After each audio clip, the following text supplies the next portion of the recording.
So, hello, my name is Dynahlee Padilla. I am a alumna of 2019 from SUNY New Paltz. I was a journalism major and Spanish minor. And today I have Rebecca Kassay with us, an alumna of 2010, and I'm so happy to have her here with us. So, Thank please introduce yourself. thank you so much for having me. It is such a pleasure to be here. I'm very excited to help you kick off this series and grateful to be sharing my own experience and what you're bringing to the table with everyone here. Awesome. So, thank you so much. Really appreciate it. And I guess we want to know what do you do? Introduce yourself, anywhere you want to take it. Sure. So I always find it a little difficult to introduce myself because I do all sorts of different things. I at New Paltz, I guess it started there when I picked a contract major. New Paltz is great for 101 million reasons. I know I'm preaching to the choir there, but a little secret that a lot of people don't know about New Paltz is you can make your own major there with a contract major as long as it makes sense. You can't just do anything, but I was able to put together an environmental studies major. They have a minor there, I believe, but I wanted to really focus on a balance of the sort of hard sciences, the environmental sciences, but not really that like geochemical major that they have. More focusing on the balancing of science and how science has to balance with people, so that we as a human society can figure out how is this going to work moving forward. And so I put together a major balancing sort of sociology and anthropology with ecology, biology, and chemistry, and move forward with that. And so that launched me into a very diverse career in the last 10 plus years. And my white hairs prove that I've lived all 10 of them, and it's kind of incredible to be talking to an alum of 2019. I'm like, make time stop, please. But it's been incredible. I actually got a job. I was hired right out of New Paltz to start a program at a nonprofit that I was interning at over the summers because I had had a concept for this teen environmental volunteer group. I realized that it would just take one person to network with all of the local nonprofits that had environmental goals and get all of the local teens together to help volunteer and meet those environmental goals. And so the nonprofit hired me. They said, give it a shot. So I founded and ran that program for 6 years. It was wonderful. Working with the teens was really great. I got to develop myself professionally over those 6 years. And I've just after 6 years, I kind of found I I could have probably stayed there for the rest of my career, but at 26, 27, it was like, I think I have to keep exploring. So I ended up, while I was doing that, I bought a home. I live in Port Jefferson, New York, and I bought an old Victorian 1850 home and made it into a bed and breakfast with my husband. And so I was running my own business, working at the nonprofit. And so having my own business afforded me to be able to leave my job at the nonprofit and start to explore other avenues that were just not, I don't want to say directionless, but just trying to figure out like what came after that. And I had the sense that I had started really high, like to graduate university and be given a program director job Yeah. is like in the nonprofit field, that doesn't happen much. Yeah, and it may seem overwhelming at first. Yes, absolutely, absolutely. Oh my goodness, I had dreams where it was literally the dream where you throw a party and nobody comes. Oh Like no. that, those are like literally my nightmares the first months of working at that job because I was building a program and I'm like, but what if I build this program and the teens don't show up? And so it was intimidating being 21 years old building a program, but it happened and it was, it's a slow start. It wasn't like a bang success from the beginning. But it was successful. It just, slowly, slowly. Of course. And it's still running, which is great. Handed it off to someone else. And so I moved forward from there. Took a little time to travel after leaving that job, which was great. I have a great partner. He said, I'll take care of the business. And I went off for like 2.5 months I'm a sailor, so I went sailing in like the Mediterranean and throughout Europe. Amazing. I came back refreshed. And so from there, I had a concept to film a documentary series that's based a lot of my generation, I'll say, you might know the show Dirty Jobs with Mike Rowe. So Mike Rowe did an incredible thing to help like the working class and those blue collar jobs be recognized for the hard work that they do. And people, through his show, people could identify with those workers and appreciate them in a way that they maybe didn't before. And so I looked at that model and I said, well, what if we could do that for volunteerism, where instead of going into people's jobs and having this host try a job for the first time, what if you had the host go in and volunteer someplace for the first time? And so it has this extra layer of, instead of just appreciating volunteers, the viewer ideally at the end of the show might say, wow, like the host just went in there and did that, and I can do that too, because it's not a job, it's a volunteer role. So was it 1.5 years ago, I started on that project. We went and filmed 8 episodes. I have a little old 1990 RV, like Toyota Winnebago. So we lived in that for 3 months. We drove around the Northeast, filmed at different places, like fixing up bicycles for the community, pulling trash out of the river in Detroit, Michigan. We're down in DC, doing empathetic listening, all sorts of things. And that was just one of the best experiences of my life. That was so cool. And very, very, that was like going out on a limb for sure. Yeah. So that was neat. And that's still in progress. COVID hit just as we were starting post-production on that. And so we're just kind of hit the pause button for now. So that's sort of to come. But when COVID hit, I realized that my skills as a community organizer could be put to use in the effort to quickly get PPE produced and into the hands of those who needed them. So I created a sort of pop-up organization that ended up helping get over 40,000 pieces of homemade PPE, which is like face masks and face shields, 3D printed and all, out to all the local essential workers, between healthcare workers and grocery store workers. We, I organized a team and a bunch of volunteers who were making things, delivering things.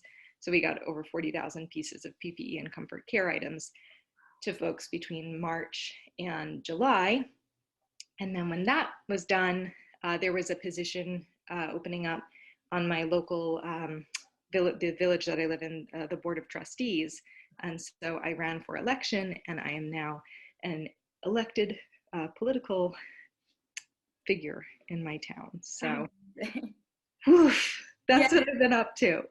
Wow. Well, thank you so much for sort of showing how you went from like New Paltz and making your own major all the way through these like life experiences, right? Between getting a job right at a college to then sort of, finding a different way to still use your skills for your in, and also taking a break to travel, and then finding your way back, in a sense to the village and to your town. So I'm wondering, how exactly, for everyone listening out there, how exactly did you balance, rebalance all those roles?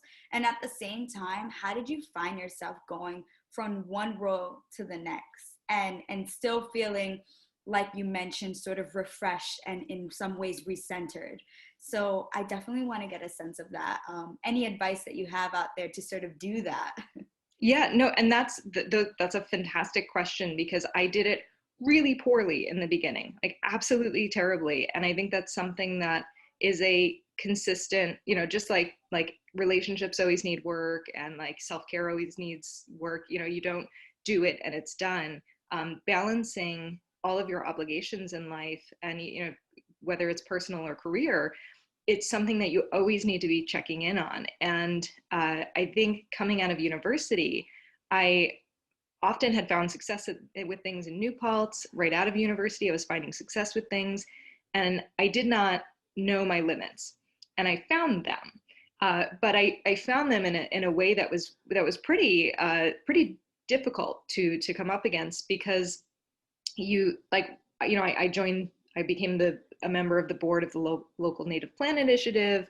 What else did I start taking? I volunteer with a group called Montessori Model UN, where I travel like to Rome, Italy, and China, and all these places to volunteer with students from around the world, all these things.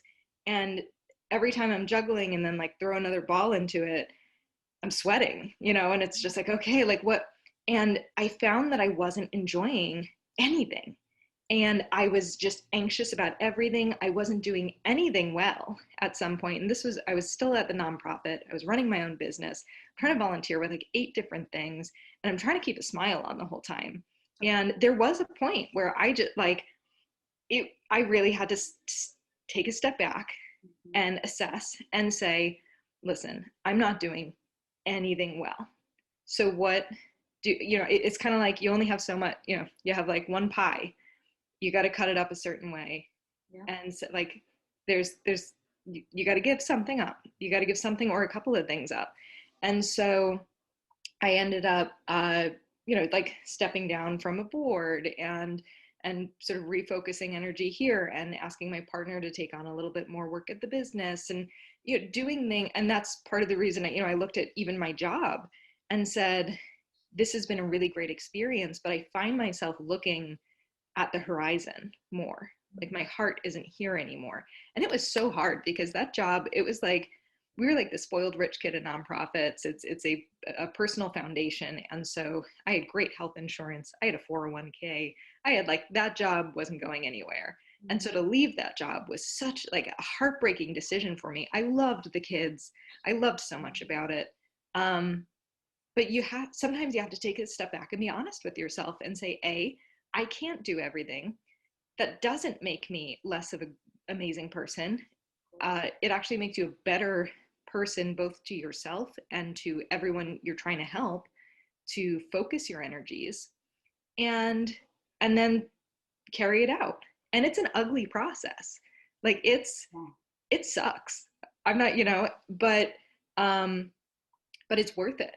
It's worth that process. And it's like, it's a long process if you really get yourself into that rabbit hole, but then you step back and you say, okay, like after, a year or so, after, assessing and letting things go and disappointing people. And then it's just one day you wake up and you're like, I'm okay.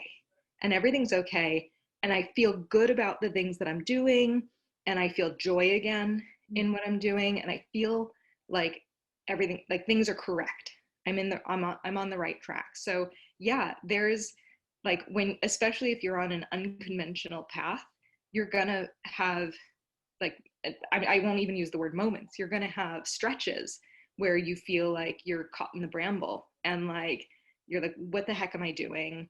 This is, either I've overwhelmed myself or I'm lost. And that's totally normal. That's fine. Just take a breath, be calm and assess, and then go take some step in one direction, but don't be afraid to let things go.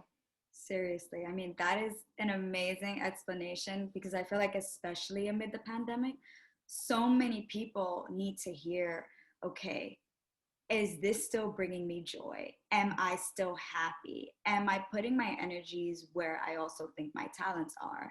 And that was everything you're talking about in the span of time that you went through it. I even going through or went through these past couple of months, just thinking, okay, am I happy? Am I excited? Am I proud of my work? Totally on point with that. And I think what's important here, especially, is just that reflection aspect. How did I get from New Paltz to where I am now? And in between, am I still growing? Am I still loving? Am I still enjoying? And if I'm not, what am I going to do about it? So that's exactly what you did. Yeah, no, and I really appreciate that perspective. And it's good to take that step back and line up, and say, okay, because if you're having trouble figuring out where you're going, yeah, assess where you're at, but also where you've come from and what are your skills, because it's so easy to forget what has brought you joy in the past, and that's not necessarily what's going to bring you joy in the future or in the present. It's okay. Yeah, we change, and honestly, that's one of the things. And I always feel so silly when I like stop and realize this, but I think like my parents were very static people in my to my perception, at least. I don't know. I you know that's a psychologist tale anyway. But to me, they didn't change over time, over my lifetime. I didn't see drastic. They were more or less the same people from when I was, my first memories to now even. And so I just thought, you are who you are. Like you form in your teen years, and then like in college, post college, like that's kind of who you are. Full stop. Like you like to do the same things for the rest of your life. You like that's it. And then for me, like I got married, I started a job, I started my own business, and I'm like, okay, I'm happy now. I'm gonna be happy with this stuff forever, right? And then like things started to shift internally. Yes. And I freaked out. And it was like, and then I freaked out because I was freaking out. And it's so scary when you don't have that context of that being okay. And so I love talking about this because I don't know how many other people don't realize this, and I think for some people they're like, yeah, like duh. But then some people must have been like me, where they don't realize that it's okay to change, and like big change. And if you lead your life, like if you make choices in your late teens, early 20s that are changeable, but you choose not to change them because you say, well, listen, I chose this career, or like, this is like this is what I've gone on with now, and that's just what I'm signed up for, until I retire or whatever it is. But like, if you're not happy with it, oh my goodness. Like, as far as I know, we've got one shot at life, and you got to make the most of it. And you can either like, shift within your career umbrella, or you can sidestep to something totally different. But like, don't go on doing something you're miserable doing. And but like, most of all, don't feel stuck. Like you can, like, even if, and I know it sounds so simple. I'm like, just change your life, like it's so hard. But that, to me, what really made me like, because there was a moment where I was like, okay, like maybe I could just do this stuff and it'll be fine, and like I'm just gonna make it simple and just keep on my same path. um but I said, well, what's scarier, keeping on the same path and living the next like 3 decades feeling this way that I'm feeling now, this like sort of internal angst that I'm just pushing down? Yeah. Is that scarier, or is it scarier to like jump into the unknown And change? Yeah.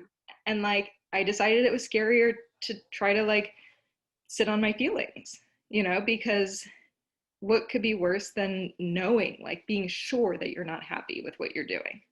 And so I have zero regrets. I'm astounded that like my partner was so supportive. Like I'm not that it was like a surprise, because he's a wonderful person, but it was scary to talk to my partner about a career change. It was scary to like try, to throw myself into things. I know I was like starting to look at jobs for a while, like jobs that actually exist already, not that I was creating, and like sending resumes out and hearing literally nothing back really takes you down, like from here to like nowhere on the screen. And it's no, I'm not going to say it's easy at all, but in my opinion, there's no other choice if you're not happy.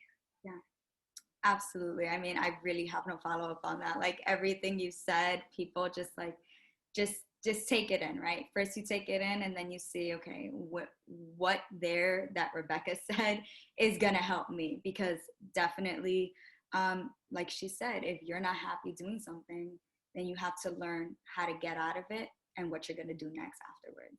So Yeah. thank you for sharing that.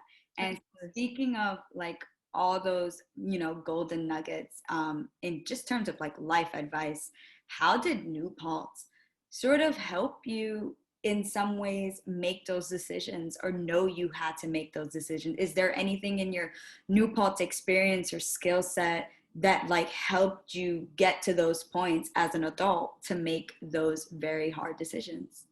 I think that the things that I did at New Paltz absolutely had to like build my confidence. But again, like I didn't see it until this all happened. And then I looked back, and like when I was at New Paltz, I was a resident assistant.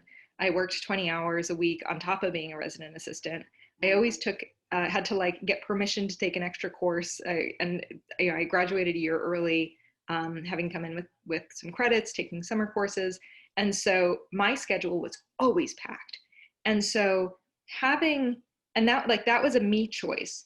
But then knowing that and learning that there were always resources to help. And like as an adult, it's really hard to ask for help. Like, I mean, as a human, as any age human, it's really hard to ask for help. But it's so important to have that skill to seek out the help that you need to make happen what you want to make happen. And so for me, graduating a year early, like I came from a, like lower middle class family. I knew I was footing the bill. And so if I could shave off a whole year of college, that's like 1 year less I'm paying for. And like I could get into the workforce earlier. I can like go out and do my thing. And so that was a goal of mine. And so I said, well, how do I do that? And New Paltz helped make that happen. It was my drive that, was like, was a big part of it. But like, like Karina at Res Life, Karina Karachi is like one of my favorite people in New Paltz. She is like, every time I would just be in a room with her, if, we had like Res Life meeting, whatever it was, she is just like energy incarnate. I don't know, like what, I think like they're like a piece chipped off the sun and like fell into the earth, and then like Karina was made, but she is just an incredible person. And I would look at her every time I saw her and I was like, if she can do this, like if she can balance everything that she has to balance with all the needs of these different people. And then I would religiously go to her Zumba classes. I was like a soccer mom about her Zumba classes. Like there was nothing getting in the way of me and going to the Zumba classes, because it was just like my, like burning off some steam, like that was my fun. I'm a total nerd, if you haven't picked up on it Love yet. it. But that was like, anyway, she was one of my role models there. And it's like, but she's someone who, like, if I needed help, I would be able to go and like and ask for that help. And there were so many people there at New Paltz. My advisor, Brian Obach, I had a lit professor, Joanne Deodichibus, who was, just, there were so many people on the staff there that were so open to giving whatever I needed to meet the requirements that I had to meet. And I think between, with all of their guidance, I was able to do what I had to do at New Paltz. But again, it's that lesson of like, don't think that you have to do whatever you're going to do by yourself.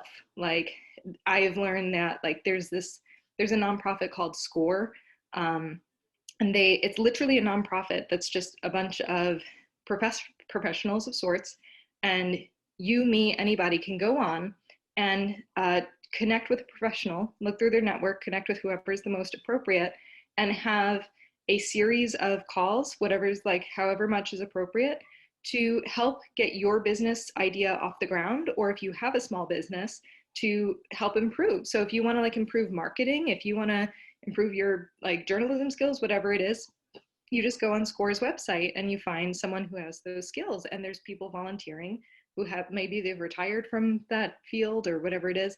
And so like my ability to seek resources for help have really helped me along the way. Amazing. And that mentorship you're talking about, which is so crucial. So before we go, one question that I have then after everything is really, what advice do you have as someone who has multiple hats and giving back to your community and supporting so many different things, right? Like nonprofit, you have your own business. So my question then is like, what advice do you have for others sort of doing all those hats, but also still enjoying it, which was really the whole topic of this conversation, Yeah. especially for alumni? Yes. I would say this is gonna like sound like super selfish, but like take care of yourself. So for me, again, with like over a decade now of God, I feel so old. Over a decade of experience, like doing this, and like when I'm on, I'm on. Like I go hard, and I can be on for weeks sometimes, but I need to recharge. And I know that like what I've learned quite simply is if you have nothing in you, like if you have no energy left, period, then you have nothing to give to anyone else. And so if you don't take that time to recharge and be good to yourself, whatever that means. And so for me, it means like feed yourself. Like a hungry me is a useless me. Sleep regularly. Like if I don't get 8+ hours of sleep, nope, like nothing's happening. Um, uh, Find like know what kind of exercise or recreation is important to you and take the time to do it, prioritize it, put it in your schedule, put it in your calendar. Because if you run out of like that good happy feeling of like you in the core, you're not going to be giving the most you can to your community, to your job, to those around you, and everything will slowly start to chip away. And as soon as I realized that, everything started to grow much more beautifully.